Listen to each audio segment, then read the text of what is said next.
Hola, buenas tardes, buenos días, buenas noches, dependiendo de a qué horas vean esta clase. Eh, Como les comenté ayer en el chat de Teams, no podré asistir esta semana de forma presencial en el tecnológico, solamente voy a grabar las clases y el día de hoy lo que correspondía hacer era seguir con lo que nos quedamos el viernes sobre la cuestión esta de la suma de vectores. No sé si se acuerden, bueno, me gustaría antes de iniciar ya con la clase pues recordar un poco sobre lo que hemos visto. Recordemos que no tenemos eh, en varias clases no tuvimos cañón y no tuvimos, digamos, de la siguiente manera, no pudimos desarrollar la clase de forma adecuada. ¿Qué es lo que vimos para repasar un poco sobre las cantidades físicas, ¿no? Entonces decíamos que la observación de un fenómeno es en general incompleta a menos que dé lugar a una información cuantitativa. Para ello, para obtener esta información cuantitativa, necesitamos medir, necesitamos hacer el proceso de medición que ya habíamos platicado en clases anteriores a qué se refiere este tipo de cosas, ¿no? Y estas mediciones, por supuesto, que nos llevan a relaciones matemáticas que tenemos que interpretar o que tenemos que formular, como bien lo decía Kelvin, ¿no? Que nuestro conocimiento será satisfactoria solamente cuando ésta se pueda expresar a través a través de números o de fórmulas. Entonces, una magnitud física o cantidad física, ya lo dijimos, es una cantidad medible de un, ay, perdón, de un sistema eh, físico a la que se le puede asignar distintos valores como resultado de una medición. ¿De acuerdo? Entonces, para, para este tipo de cantidades, vamos a tener algunas de estas eh, cantidades, ¿no? La longitud, perdón, unidades, que se dice que se reconocen cuatro cantidades fundamentales independientes, que son la longitud, la masa, el tiempo y la carga. La longitud, concepto primario, y es una noción que todos adquirimos naturalmente, es inútil tener e intentar dar una definición de ella. De igual manera lo es el tiempo, lo explicábamos en clases, ¿no? Cuando nosotros empezamos a tener conciencia de lo que somos desde que nacemos y cuando empezamos a movernos o a valernos por nosotros mismos desde pequeño, pues siempre caminamos una cierta distancia a la derecha o a la izquierda o por donde sea. Y es decir, nuestra forma de pensar luego va adquiriendo esta idea de lo que es la longitud, hacia dónde vas, hacia dónde caminas, cuánto caminaste, qué tanto caminaste y eso, cuando nosotros decimos qué tanto caminé, luego lo asociamos con qué tanto me tardé. ¿De acuerdo? ¿Qué tanto me tardé en recorrer esta distancia? ¿Qué tanto eh, me tardé en recorrer esta otra distancia? Es decir, la longitud y el tiempo son conceptos íntimamente ligados, como lo veremos a continuación. Esto no fue siempre, no siempre se relacionó de esta manera desde el punto de vista matemático. Newton lo consideraban dos cosas independientes. Einstein llega y reformula, ¿no? El concepto de espacio-tiempo y anula la idea de la existencia de un éter, es decir, de algo que es inherente al universo donde viajaba la luz. Esto también lo vamos a explorar más adelante. En cambio, la masa y la carga no son de carácter intuitivo, es decir, no tenemos nosotros noción, como clásicamente decimos, no sentimos nuestro peso, caminamos como si no tuviéramos peso. La carga también, que es un efecto, un fenómeno, por ejemplo, el cerebro constantemente está emitiendo pequeñas descargas de pequeñas descargas para mandar mensajes, por ejemplo, para movernos, para reír, para llorar, para lo que sea, siempre son, el cerebro trabaja a través de las, este, del sistema nervioso a través de descargas eléctricas. Dice, la masa es un coeficiente característico de cada partícula que determina su comportamiento cuando interactúa con otras partículas, así como la intensidad de sus interacciones gravitacionales. Nada más como dato, en mecánica clásica, la gravedad se toma como un campo. En mecánica cuántica se dicen que existen ciertas partículas elementales que se le conoce como gravitón o gravitones que hacen que se deforme el espacio y el tiempo para tal que nos dé, que tengamos esta noción de gravedad, de atracción, ¿de acuerdo? Y la carga es otro coeficiente que es característico de cada partícula que determina la intensidad de su interacción electromagnética con otras partículas. El efecto electromagnético, también lo comentábamos en el salón de clase, pues se pensaba antes que la electricidad era un fenómeno independiente del magnetismo, pero Maxwell, al al hacer toda esta parte de toda su teoría electromagnética que recopiló eh, resultados de otros colegas de él, pues hace que estos dos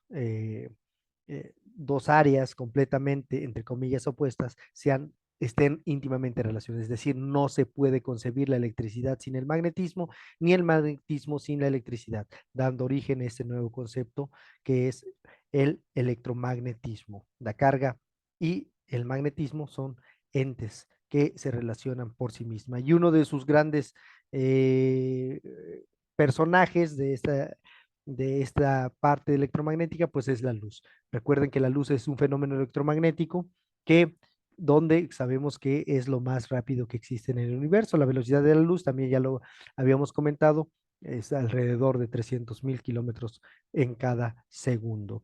Todos estos conceptos los platicamos en el salón de clase y el metro, la definición del metro, decíamos que era 1.650.763.73 longitudes de onda de la radiación electromagnética emitida por el isótopo 86 del criptón en su transición entre los estados 2p10 y 5d5. Es decir, esto lo hacemos o esta definición radica en que así pueden pasar 1.000 años, 2.000 años o nos podemos ir a otro planeta.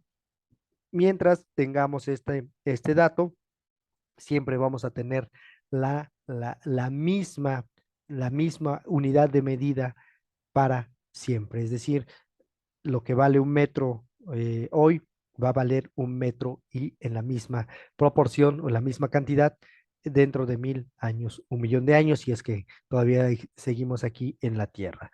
¿De acuerdo? El kilogramo también, decíamos que es igual a la masa de 10 a la menos 3 metros cúbicos de agua destilada a 4 grados Celsius. 4 grados Celsius, les comentaba que es una temperatura en la cual se sucede la transición de fase entre el estado líquido y el estado sólido del agua. ¿De acuerdo? Entonces, estos temitas ya lo vimos, lo que es el Coulomb, perdón, el Coulomb que es 6.214 por 10 a la 18 electrones que están contenidas en la carga, ¿no? Eh, de esto. Y hay otras cantidades, ¿no? Por ejemplo, el tiempo también, los relojes atómicos, hablábamos ese día en la clase, y otras cuestiones, ¿no? Entonces, bueno, vamos a continuar. Y hay otras, conceptos que también lo discutimos en el salón de clase. Decíamos que necesariamente tenemos que definir un, eh, un espacio, es decir, un sistema coordenado que nos permita describir los fenómenos físicos en este tipo de sistemas. Hay varios sistemas, no lo mencioné en su momento, pero estos sistemas son sistemas coordenados, pueden ser sistemas cilíndricos, sistemas esféricos, no sé, hay un sinfín de sistemas en la cual, dependiendo de la geometría y de las simetrías de los sistemas, se utilizan para describir de forma mucho más sencilla en una que en otra. Repito, dependiendo de las condiciones que se nos presente. También discutimos los sistemas de referencia. Decíamos que no existe un sistema de referencia absoluto, puesto que aunque nosotros creamos que en la Tierra estamos en una posición fija, no es cierto porque la Tierra está girando alrededor del Sol, también gira en torno a su eje, alrededor de su propio eje, y además el universo se está expandiendo según los últimos resultados que han emitido los cosmólogos, los que estudian esta parte del universo en general. ¿De acuerdo? Entonces decía, pero podemos llegar a digamos, un acuerdo en la cual podamos decir, pues podemos considerar este sistema como un sistema de referencia absoluto. ¿De acuerdo? Entonces, y bueno, aquí ya lo dije, ¿no? El sistema de referencia absoluto no existe. Y comentábamos también la vez pasada, en estos sistemas relativos, pues si nosotros nos situamos en un punto donde dentro, que podemos observar, por ejemplo, un tren, como lo vemos aquí en esta figura, si este pasajero, por ejemplo, empieza a caminar, entonces nosotros veríamos que el pasajero se mueve a la velocidad del tren más a la velocidad de sus pasos. Pero el que está dentro, el pasajero que está dentro del tren, simplemente mediría o vería que la persona esta se mueve a la velocidad de sus pasos. ¿Por qué? Porque van dentro del tren. No se fijan, no puede distinguir entre este sistema inercial, es decir, el sistema que se está moviendo, pero la persona que se encuentra desde desde otro sistema de referencia puede observar este tipo de situaciones. Entonces, bueno, seguimos. Lo último que vimos el día de la clase anterior fueron el, la cuestión de los vectores. Aquí vemos un vector en tres dimensiones, tiene dos ángulos, va a tener tres componentes. El eje coordenado, pues se divide en cuatro cuadrantes. El primer cuadrante, donde ambos números son positivos, es decir, el eje X y el eje Y. Aquí es eje Y, no es eje X. Este, eh, son positivos. En el segundo cuadrante, el eje Y es positivo y el eje X es negativo. En el cuarto cuadrante, ambos son negativos y tanto el eje X como el eje Y. Y en el cuarto cuadrante, el eje Y es negativo y el eje X es positivo. Dice que muchas de las cantidades físicas que quedan completamente determinadas por su magnitud, expresada en alguna unidad conveniente. Dichas cantidades se llaman escalares. Todas las cantidades que podemos darle una magnitud, por ejemplo, el metro, el tiempo, la carga. Bueno, aquí dice, por ejemplo, el volumen, la temperatura, el tiempo, la masa, la carga y la energía son algunas de estas cantidades escalares, pero algunas otras cantidades necesariamente necesitamos proveer de otra información, que es la dirección, que es este, una dirección, ¿no? Otras magnitudes físicas requieren que se añada una dirección a su magnitud para su completa determinación. Estas cantidades se llaman vectores, ¿de acuerdo? El desplazamiento, por ejemplo, se determina por la distancia efectiva que recorre una, una, una persona, por ejemplo, no importa si esta persona se mueve en forma como sea, pero nosotros siempre podemos medir su desplazamiento de un punto dado a un punto a otro. Pero sí, si nosotros queremos dar la información completa, tenemos que dar una dirección. Muchas de las veces esta dirección va a quedar determinada por un cierto ángulo si nosotros expresamos este vector o este desplazamiento en un sistema coordenado. Camina 5 cuadras, después sube 20, por ejemplo, y esta relación entre que caminó 10 o las cuadras que quieran y después se dio la vuelta hacia arriba, formando un ángulo de 37 grados, pues al final va a recorrer una cierta distancia, ¿no? Por ejemplo, la velocidad, la aceleración y la fuerza son algunas de las cantidades que se consideran cantidades vectoriales. Es decir, además de la magnitud, necesitamos una dirección para poder describirlos de forma completa. Y existen unas ciertas cantidades que se llaman vectores unitarios. Recuerden, estos vectores unitarios solamente determinan la dirección o acompañan a una cantidad para darle una cierta dirección, ¿de acuerdo? Y como su nombre lo dice, un vector unitario significa que tiene magnitud 1. No tiene otra magnitud, es decir, otro valor diferente de 1, simplemente es el vector unitario.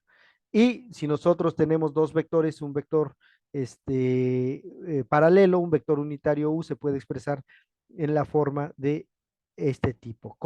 Recuerden, cuando nosotros hablemos de una magnitud, la magnitud de un vector, siempre lo vamos a denotar como si le tomáramos el valor absoluto, como lo denotamos acá o como lo podemos ver de este lado la, este, de la pantalla. El negativo de un vector es otro vector que tiene la misma magnitud, pero dirección opuesta. Por ejemplo, si nosotros tenemos que que este es el vector A,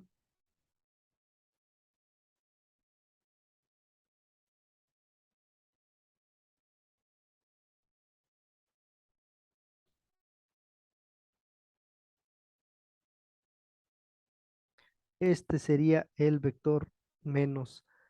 Si este es el vector A, este sería el vector menos A. Es paralelo, nada más.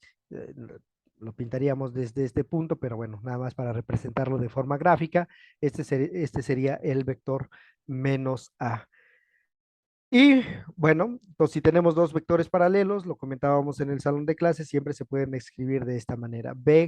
El vector B es proporcional al vector B', dadas por una constante que es lambda, que es la razón entre las magnitudes de B y de B'. Es decir, son aquellos vectores que nunca se van a cruzar.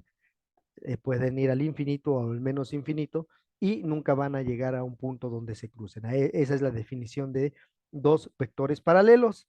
Y lo vimos también en clase, si nosotros tenemos dos vectores que tienen cierta distancia de 1 y de 2, entonces podemos nosotros encontrar ya sea la suma o la resta de estos dos vectores y que da origen a una de bueno, la suma vectorial de B1 y B2 se va a representar a través de este, de este símbolo y como también sabemos, de acuerdo a nuestro curso de números reales, los vectores, la suma o la resta de los vectores es conmutativa, es decir, podemos sumar B1 a B2 o primero B2 y agregar el B1, no importa, son cantidades que son, perdón, son operaciones conmutativas. Podemos intercambiar la posición de cualquiera de los vectores y siempre nos va a dar el mismo resultado. ¿De acuerdo?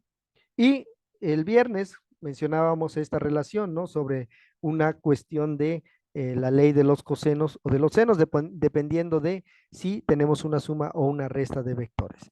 Si es una suma de vectores, aparece un signo más y una resta es un signo negativo. Existe una relación, la ley de los senos, entre cada uno de los vectores de acuerdo a los ángulos que podemos observar en esta figura geométrica. ¿De acuerdo? Entonces, el viernes pasado, eh, no sé si se acuerden, pero habíamos comentado sobre un ejemplo. En realidad, ahorita no tengo el dato de cuáles fueron eh, los, los, los vectores, pero vamos a considerar el siguiente ejemplo. ¿Va? Supongamos que tenemos dos vectores, un vector A,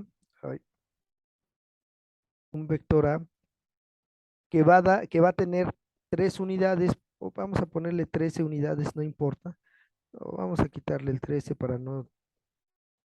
7 unidades en la dirección y otro vector B que tenga 9 unidades, por ejemplo, cuya dirección hace un ángulo de 35 grados, me parece. les comentaba en aquella ocasión de la clase. Y la idea era encontrar la suma de A más B, es decir, de estos dos vectores A y B. Esta suma se va a denotar por un vector C. Entonces, para ello, pues, ¿qué es lo que necesitamos hacer? Algunos de sus compañeros lo hicieron en el salón de clase y pues antes que nada necesitamos realizar un sistema coordenado, ¿no?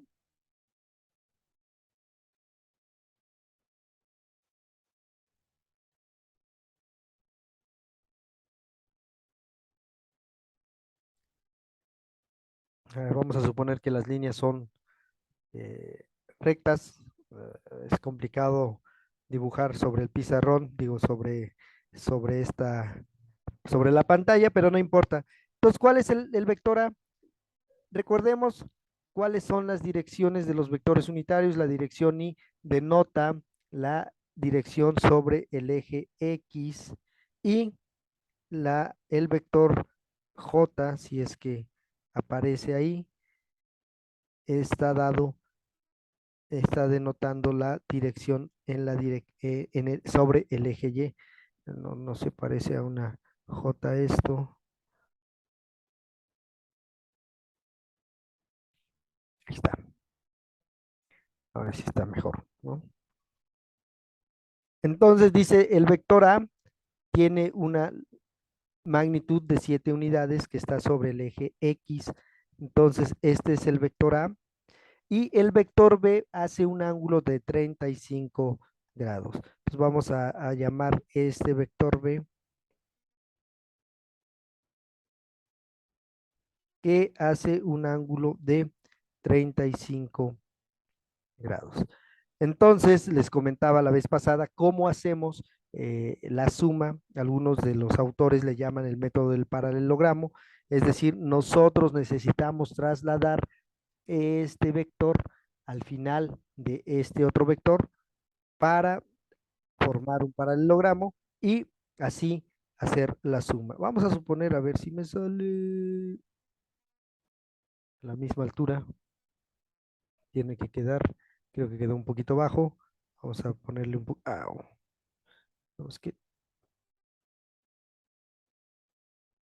Vamos a suponer que es ahí, creo que quedó ahí.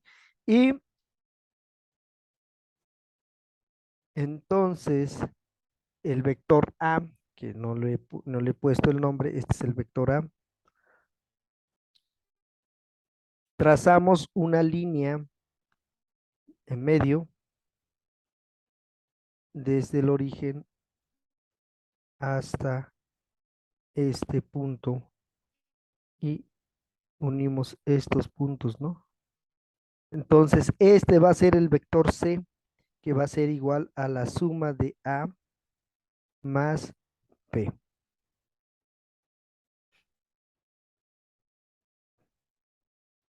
¿Sale? Perdón por los dibujos, pero bueno, esto es. ¿Y qué es lo que vamos a utilizar nosotros para poder determinar cuál es la, la, la magnitud de la suma del vector A, digo del vector C? Recordemos que C es igual a la suma de el vector A más el vector B. ¿Qué es lo que vamos a utilizar? Pues vamos a utilizar el resultado de la ley de los cosenos. ¿Sale? Entonces, aquí es bastante sencillo, simplemente hay que sustituir los valores, es la raíz cuadrada de la magnitud del vector A, que son 7 unidades, pueden ser metros, centímetros, kilómetros, lo que ustedes quieran. El primer término al cuadrado más el, la magnitud del segundo al cuadrado, que es 9 veces al cuadrado más 2 veces la magnitud de A por la magnitud de B por el coseno del ángulo. ¿Cuál es el ángulo? Pues el ángulo es el ángulo que hace entre el vector A y el vector B, que en este caso es un dato que nos proporcionan, que es el coseno de 35 grados, ¿no?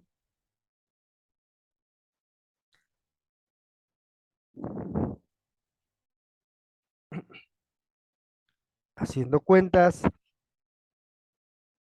A ver si me abre esta.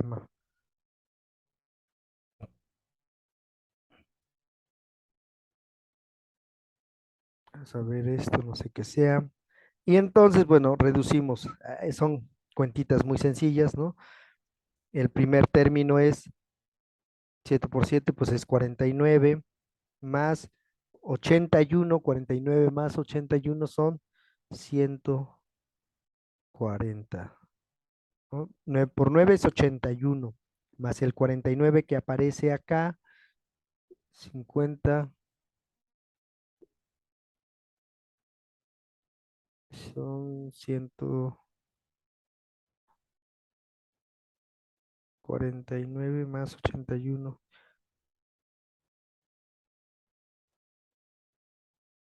Son, ¿cuánto es? 49 más 81.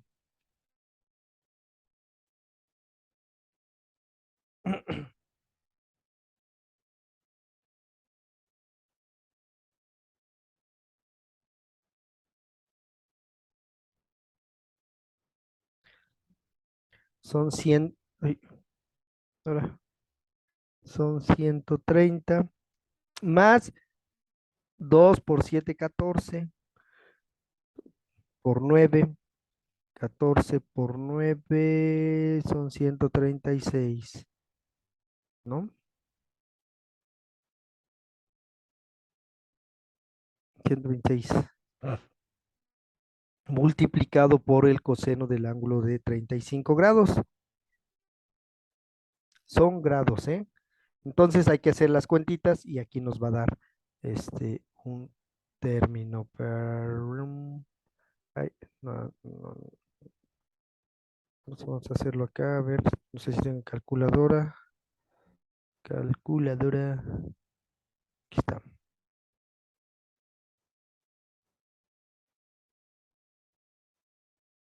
Quiero saber cuánto es.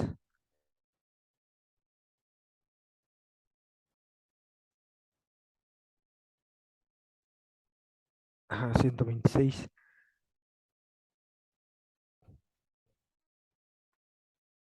¿Dónde están las funciones? Aquí está, en grados. Y vamos a calcular dónde está el coseno.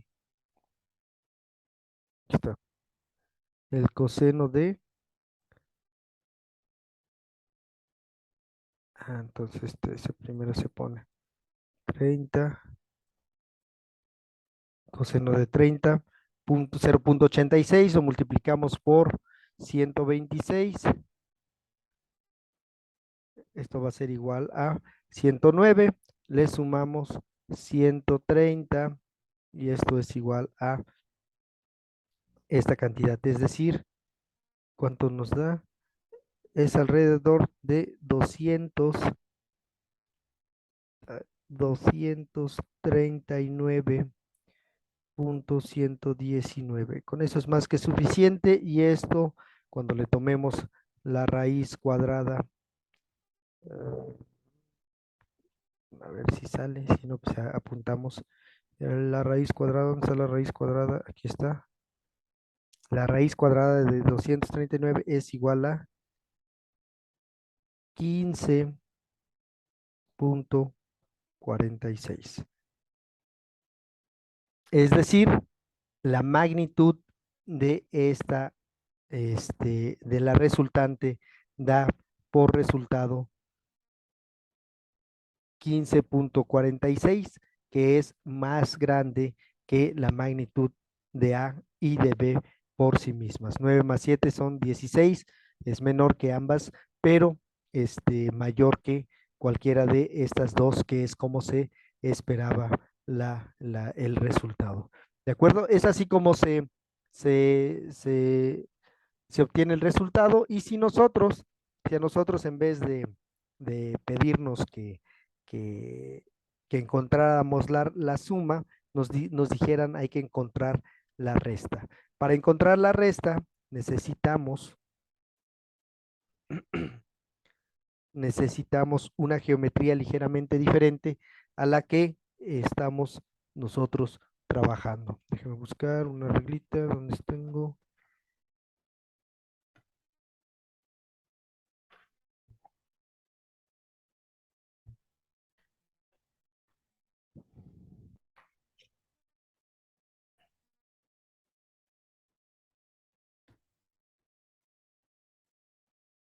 Ahí está. Sí, no se mueve, creo que ya no. Entonces les comentaba para hacer ahora, si nos piden encontrar la resta, entonces si nos piden encontrar la resta o la suma, que es en realidad lo mismo, pero ahora del vector la misma, los mismos vectores, si quieren, podemos decir que A es igual a estas 7 unidades en la dirección y B es igual a 9 unidades haciendo un ángulo de 35 grados. Pero ahora nos piden encontrar un vector D, es decir, no es el vector C para que no se confundan, que sea A menos B. Estos no van, no van, sale A menos B. Dale, ¿qué es lo que necesitamos hacer? Aquí está.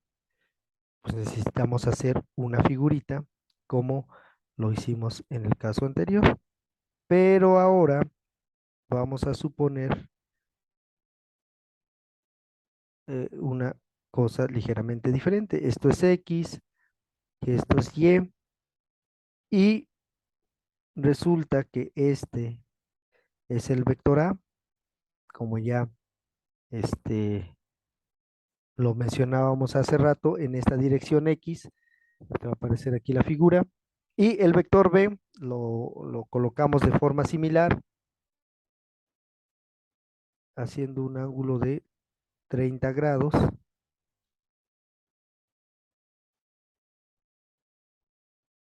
Y ahora no nos dicen que hay que encontrar no nos dicen que hay que encontrar la resta, digo la suma, sino la resta. El método del paralelogramo aún funciona, nada más que ahora, en vez de tener esto, como lo hicimos hace rato, la, la idea es que una vez que nosotros tengamos a ver, déjame cambiarle, este es el vector A en la dirección Y, para no, lo que tenemos que hacer es hacer una figura ligeramente diferente a la que hicimos acá. Ya no se va a sumar de esta manera, sino que ahora el mismo vector B tiene que tener, digamos que esta es la misma A, pero ahora hay que colocar el vector B iniciando desde este punto hacia abajo y el resultante sería esto, que es lo mismo exactamente si nosotros hacemos lo siguiente. ¿De acuerdo? Es la parte transversal de, de estos dos vectores. Este sería el vector D, que representaría la resta entre A más menos el vector B. Es decir, el vector B, en vez de ir de este lado, iría hacia abajo, que haría algo por el estilo acá, y haríamos esta figurita. Si quieren, mejor lo hacemos para que no, este, no se confundan. Entonces, aquí de hecho está la clave, ¿no? En realidad, la resta se obtiene al poner el vector A y al final del vector A colocar el mismo vector B, sumarle, pero en la dirección opuesta. Es decir, lo que haríamos con el mismo ángulo.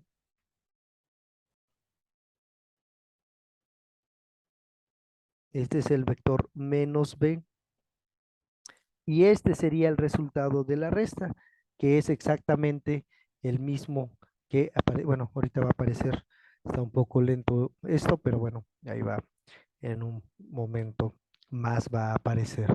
¿De acuerdo? Noten esto, El vector B lo que me está diciendo es que hay que sumar el vector A al final del vector A, sumar el vector B, pero ahora en el sentido opuesto. Hace rato el vector B indicaba de este lado, pero el vector menos B vamos a tenerlo en esta dirección.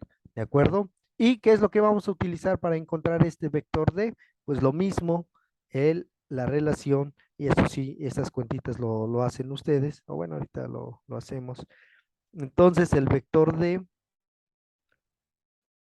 va a ser igual a la misma fórmula que tenemos acá, pero ahora va a ser la magnitud de A al cuadrada más la magnitud de B al cuadrada menos dos veces la magnitud de A por la magnitud de B por el coseno del ángulo que forman, que es en este caso el coseno es ¿verdad?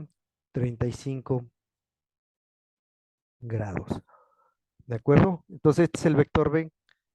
No sé si logren verlo, es el vector menos B. Es este. Y esta línea es esta ¿de acuerdo? Que es paralelo, ¿no? O paralela a esta otra de de los vectores. ¿Sale? ¿Y cuánto va a ser esto? Pues vamos a obtener la información y desde la calculadora que ya tenemos, nos regresamos un poco al historial, me parece que se puede, no se puede, no se puede. Mm, mm, No, no se puede, tenemos que hacer todo. Bueno, ya teníamos las primeras dos cantidades, ¿no?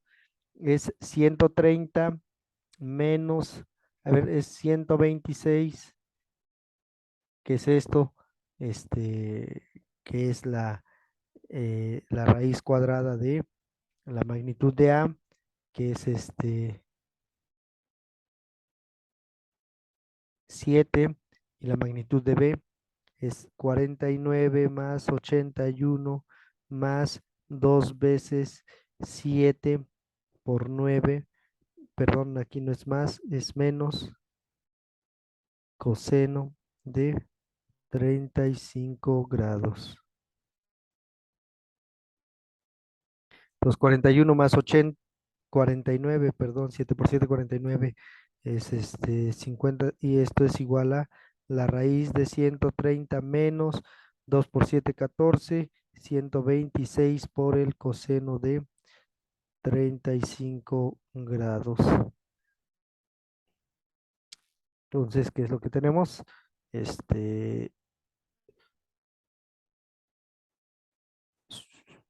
Ajá, lo hacemos así, 130 menos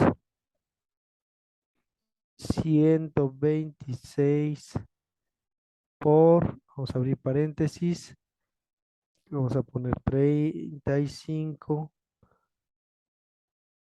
coseno, cerremos paréntesis, y esto va a ser igual a 26.78, 130. Ajá, y esto le tomamos la raíz cuadrada y nos da una cantidad de alrededor de 5.17 unidades. Y como habría de esperar, ¿no? Esta distancia es más corta que el de la suma. ¿De acuerdo? Esta distancia es más corta y de hecho está entre el valor de, no, es una cantidad más corta que cualquiera de los dos vectores. No necesariamente pasa así, pero usualmente pasa, perdón, el resultado está bien. Siempre tiene que ser menor que el de la suma, ¿de acuerdo? Entonces esto es igual a 5.17 unidades y una de las formas más sencillas que ustedes pueden hacer es hacer a escala esta suma, es decir, 7, por ejemplo, 7 cuadritos y 9 cuadritos o 7 unidades, en centímetros más bien, si ustedes hacen 7 centímetros de este lado y 9 centímetros de este lado y suman esto, bueno, con el ángulo de 30 grados, ¿era 30 o 35 grados? 35, ajá, 35 grados, y entonces se van a dar cuenta de que el resultado es aproximadamente igual a 5,17 unidades. ¿De acuerdo? Entonces, bueno, esto lo pueden hacer ustedes en casa sin mayor problema, pero ahora lo que sí vamos a suponer en el último ejemplo que vamos a hacer el día de hoy, que nos dan el siguiente sistemita, ¿no? Entonces, nos dicen, bueno, tenemos dos vectores. Voy a tratar de hacerlo bien. Este es el eje Y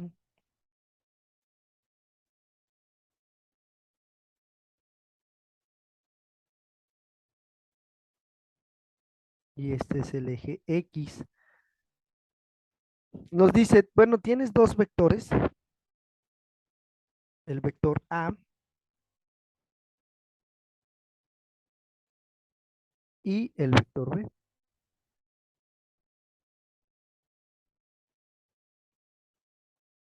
Vamos a hacer un poquito más, este, más, más, más larguito este vector B. Y este es el vector B.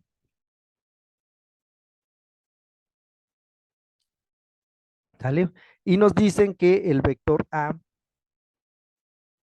eh, ¿cuánto le podemos poner? 5 unidades o 7 unidades, otra vez, no, vamos a cambiarle de numeritos. El vector A tiene 8 unidades y el vector B tiene 10 unidades. Y el vector A forma un ángulo de 25 grados respecto al eje X y el vector B un ángulo de 82 grados respecto al vector X. Es decir, este ángulo son los 25 grados y este otro son los 82 grados, ¿no? Y nos piden calcular la suma y la resta, es decir, hay que calcular el vector C, que es la suma de A más la suma de B, y el vector D, que es la suma, la resta o la suma de A más menos B. ¿Cómo lo hacemos? Ahora este forma un ángulo de 25 grados y este 82 grados. Noten la diferencia en los primeros dos ejemplos. Este tenía una, una long, perdón, no hacía ningún ángulo respecto al eje X, tampoco acá. Pues se hace de manera muy sencilla y se utiliza la misma relación que es para el ángulo, para la suma y para la resta, utilizando la ley de los cosenos. Nada más les explico, ustedes terminan el ejercicio en casa. ¿Qué es lo que tenemos que hacer? Pues lo mismo, ¿no? Este vector B que tenemos acá, para hacer la suma lo colocamos de esta manera y en una sola figura vamos a nosotros a tener toda la información. Lo voy a poner de color moradito, ¿sale? Entonces vamos a suponer que yo logro trazar, a ver, son 1, 2, 3, 4, 5. Entonces, 1, 2, 3, 4, 5, más o menos como por acá.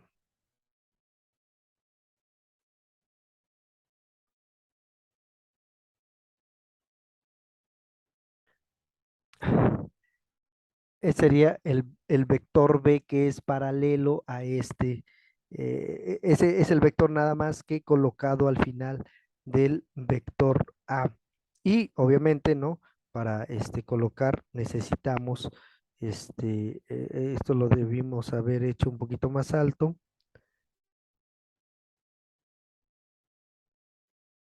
Y este es el otro vector, ¿no? Aquí inicia el otro y aquí llega. Entonces ahí están los ángulos y recuerden que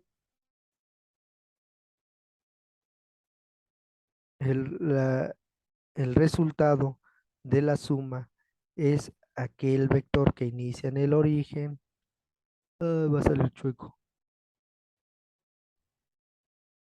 Sí, voy a quitar este y voy a continuar este. Hago más o menos. Y este es el vector resultante. Esta es la suma, esta es C, que es igual a más B. ¿Y qué es lo que se hace para encontrar C? Pues lo mismo, el, la ley de los cosenos, ¿no? La magnitud de A por la magnitud de B, etcétera, etcétera. Y este otro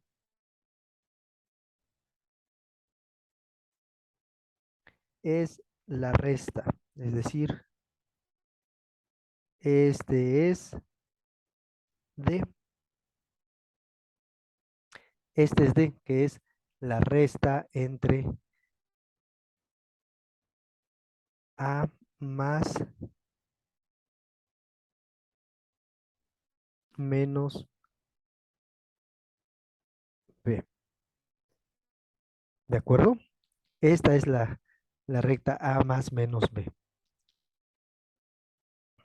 Y ya, utilizan esto. Aquí quizá lo que va a complicar es un poco la cuestión de cuál es el ángulo que hace entre estos, o cuál es el ángulo que determina el coseno del ángulo teta.